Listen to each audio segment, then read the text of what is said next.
YTBC student. Now, that is the youngest, baddest uploader who has stepped foot and touched buttons on this thing and has made total sense. And I tell you something, I've seen a lot of them come and go. But YTBC student has now graduated into the midst of the masters.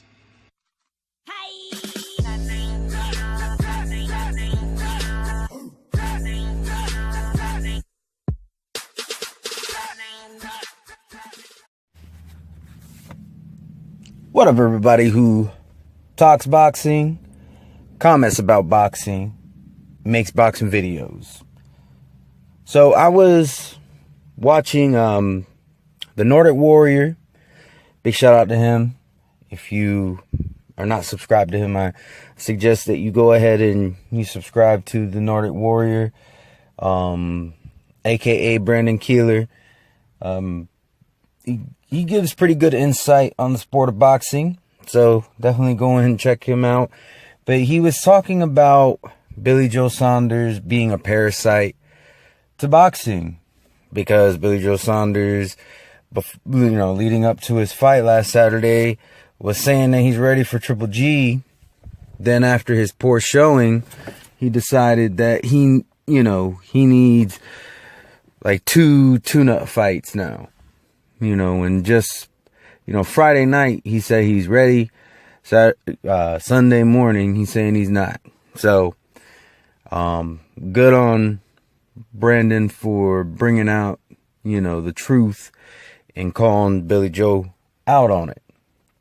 But Billy Joe Saunders isn't the only one who does this. Pretty recently, probably just days, I would say, or maybe weeks. I'm not sure.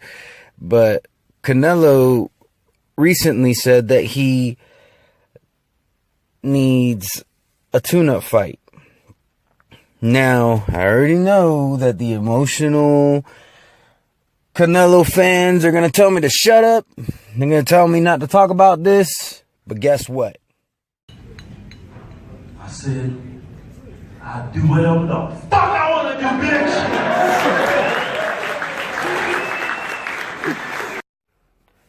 So like I was saying, Canelo recently said that when he comes back, because, he was injured in the Liam Smith fight.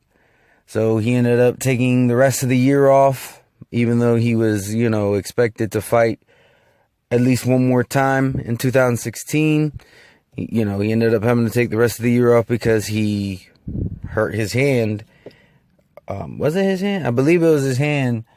I don't know. I don't keep up with Canelo anymore. But I know he had some sort of injury in the Liam Smith fight. So, it happens. This is the hurt game. If you get an injury, why should you fight at less than 100%? So I can't fault him for taking the rest of the year off. All right? But now he's saying that he needs a tune-up in May, and then he's going to fight Triple G in September. Isn't this the same Canelo who said that he was born ready? If I'm not mistaken, that was the same cinnamon-haired dude who said, when they asked him, when Triple G approaches you about a fight, what's going to be your response? And then he smiles and flexes. And then the next time they asked him, he's like, I was born ready. But now, and he didn't even look poor against Liam Smith. It is what it is. Liam Smith just wasn't up to par as an opponent. He had no business to be in there with Canelo in the first place. But still, it's not like he looked poor against him like Billy Joe did in his last fight. He knocked out Liam Smith. But he needs a tune-up. See, Canelo is a parasite as well. I mean, he held his belt hostage and then ended up vacating it. So, the fact of the matter is, Triple G gets criticized for taking step-aside money, and rightfully so. There's no reason why he should have took step-aside money. However, I think, had he not taken the step-aside money, he would still be in the position that he is, which is the champion, vacating his belt, and Triple G getting it. So in a sense, even though I don't agree with it, taking the step-aside money was actually smarter, because he ended up with the same result with more money. I mean, that's the American dream. Getting paid to do nothing. Getting paid to not get in the ring. And it's like I said, I don't agree with it, but if I'm going to look at this objectively, I mean, let's be honest. Do you think Martinez or Cotto would have fought him? No. Because if they were going to, they would have did it. And as we all see, they didn't. So they would have either, they probably would have vacated,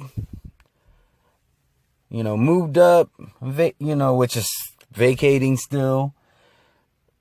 And Triple G would have either fought for a vacant title or would have been given the belt. So why not make all the money you can in that process? It's like I said, I'm not making excuses. I don't agree with it, but so many people talk about that boxing is a business.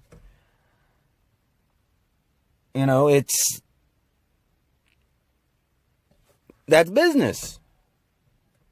So I've never been one of those people who talks about how boxing is a business. But if you're going to say that, then why would you criticize him for taking step-aside money when he would have ended up with the same results? Getting a belt that nobody was going to give him credit for. Funny because this video isn't even about this. It's really about Canelo. Why would Canelo say he's born ready? And I understand he didn't mean that in a literal sense. Nobody comes out of the mother's womb saying that they're going to box. And that they're going to fight the most dangerous boxer when they hit the age of 25, 26, 27. Nobody does that. But when you say you're born ready, that tells me that you're ready at least right now. So why would you need a tune-up fight? Why? That doesn't make any sense.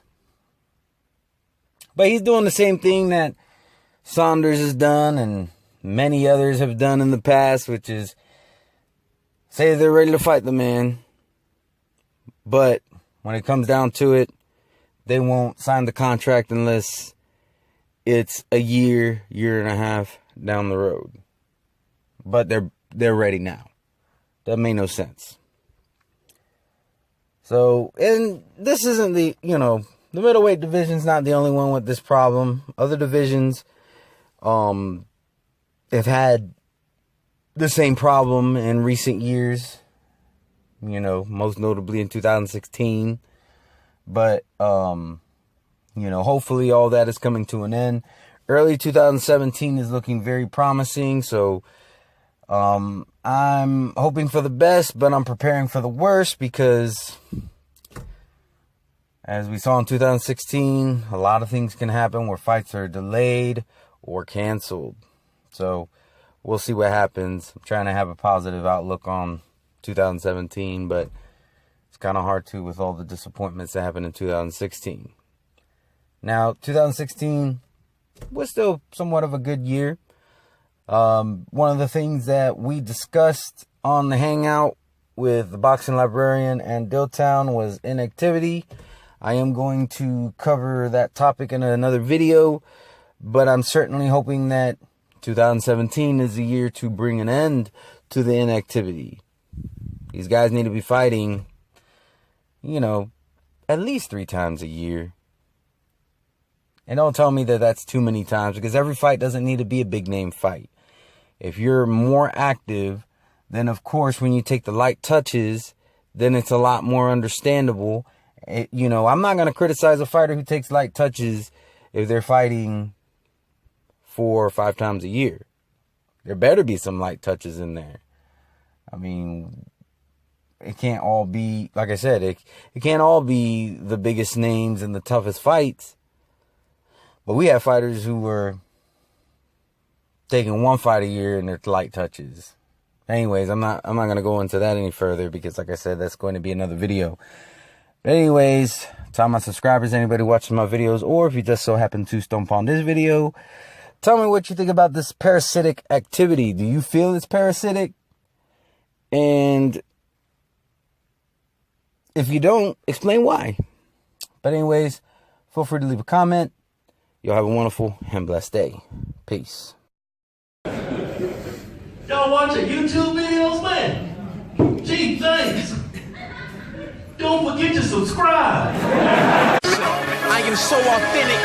I'm so authentic. They trying to figure me out, but this is not a gimmick. Hi, hip hop.